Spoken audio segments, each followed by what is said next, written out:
Is there ever a moment in your life when something seemed impossible, but then it happened?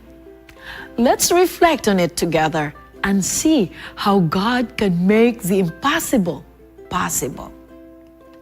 Nothing is too hard for God. His power knows no limits. With God, mountains move, storms cease, and even the sun stands still at His command. Absolutely, God can do things that we can't even imagine. It's truly amazing how He turns the impossible into His masterpiece. This is another beautiful day to celebrate God's greatness and boundless grace. No matter what challenges we face, His power is greater, His love is deeper, and His faithfulness endures forever. With grateful hearts, we give praise. Through our theme, with God, nothing is impossible. The Bible tells us in Matthew chapter 19, verse 26, it says, "But Jesus beheld their thoughts and said unto them, with men this is impossible.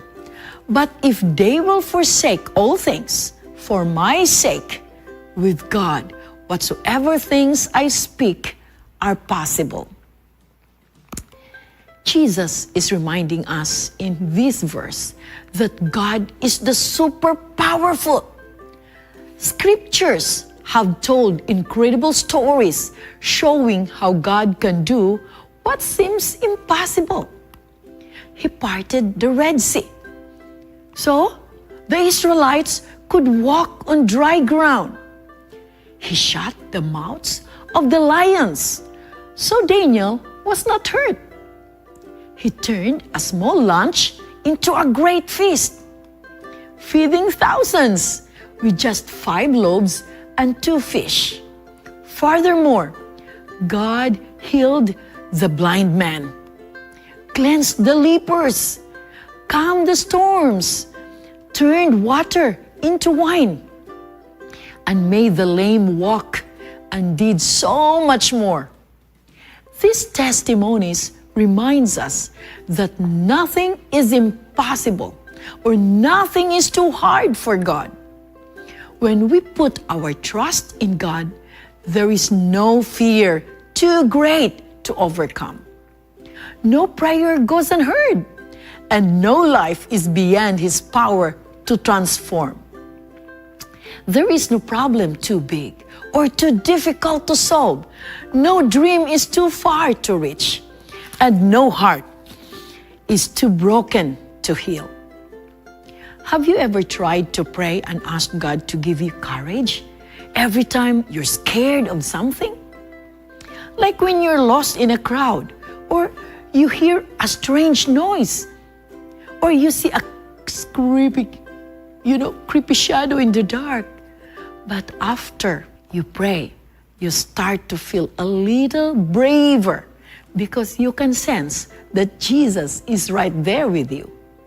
Maybe you find it impossible to forgive someone who hurt you, or perhaps it's hard to love the person who has wronged you, or you might struggle to show kindness to a friend who has betrayed your trust. But remember, God can soften your heart and give you the courage to forgive, the strength to love, and the power to heal even the deepest ones. That's how God works. He helps us with the things we can't handle on our own. There is one inspiring story recorded in the Gospel of Mark chapter 5. In the Mark chapter 5, this is about a 12-year-old girl who was very sick. Her father came to Jesus and said, "My little daughter is dying. Please come with me so that she will be healed and live." Jesus went with him. But on their way, some people came from the house of Jairus. They reported, "Your daughter is dead. Don't bother the teacher anymore." You know, Jesus told Jairus, "Don't be afraid. Just believe." When they arrived, Jesus took the girl's hand and said, "Little girl, I say to you, get up." Immediately, the girl stood up and began to walk around. Then Jesus told them to give her something to eat. My beloved kids, remember that with God, nothing is impossible. Even when we face the most difficult challenges, big or small, simple or complicated, we can trust God everything. He is very powerful. So when things seem tough, pray and believe that God can make even the hardest things possible. This is your Auntie Marife. I am glad to say, God bless and see you next week.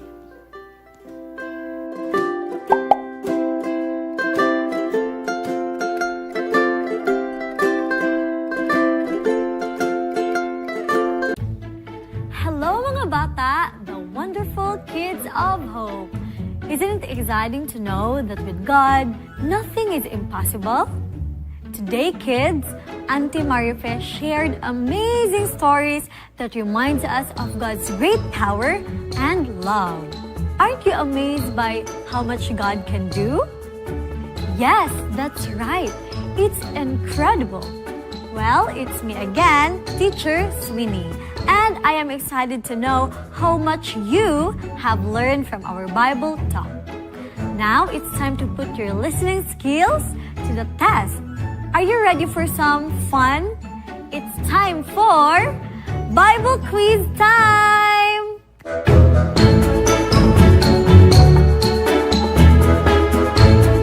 Let's see, kids, how well you remember today's lesson. With God, nothing is impossible. God's power can make the impossible possible. So, are you ready, kids? Let's start. Now, for question number 1, what did Jesus say in Matthew 19 verse 26 about God? Again, for question number 1, what did Jesus say in Matthew 19 verse 26 about God? Letter A, nothing is impossible with God. Letter A, nothing is impossible with God.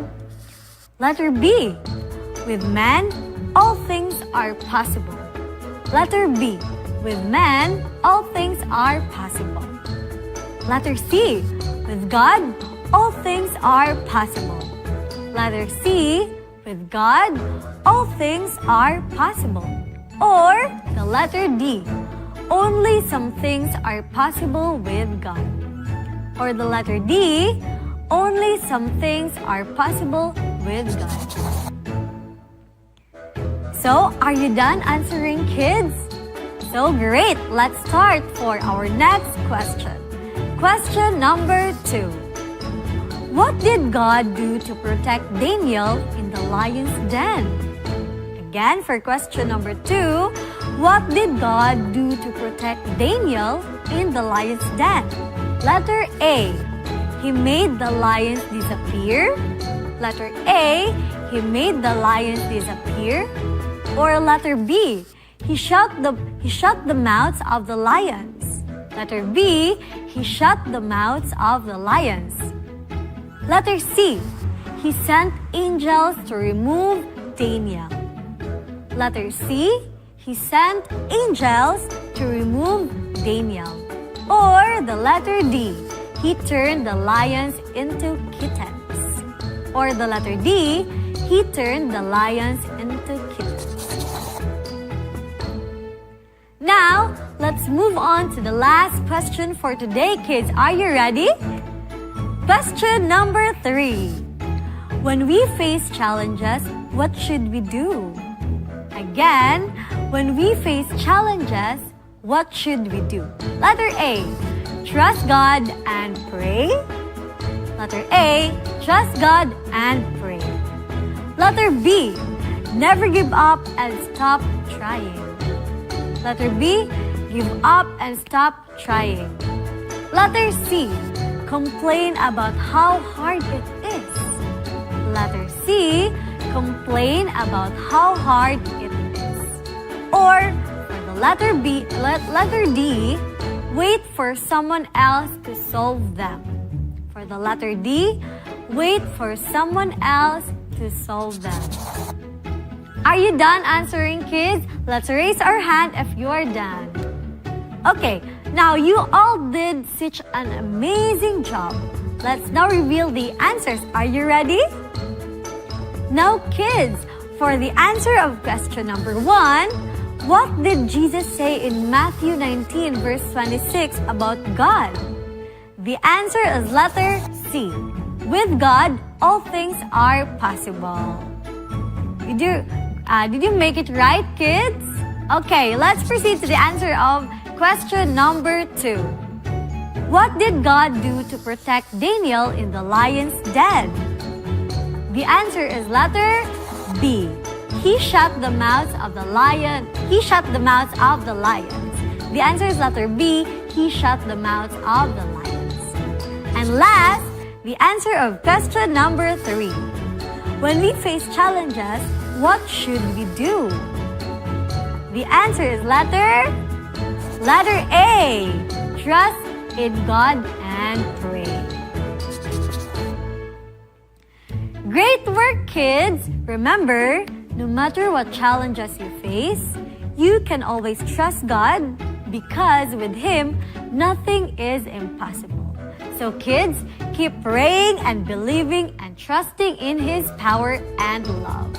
Thank you, kids, for joining today's Bible quiz. Kids of Hope, you're all amazing learners. See you next time, and always remember that God is with you in every step of the way. Bye, kids! Thank you and have a great day, everyone.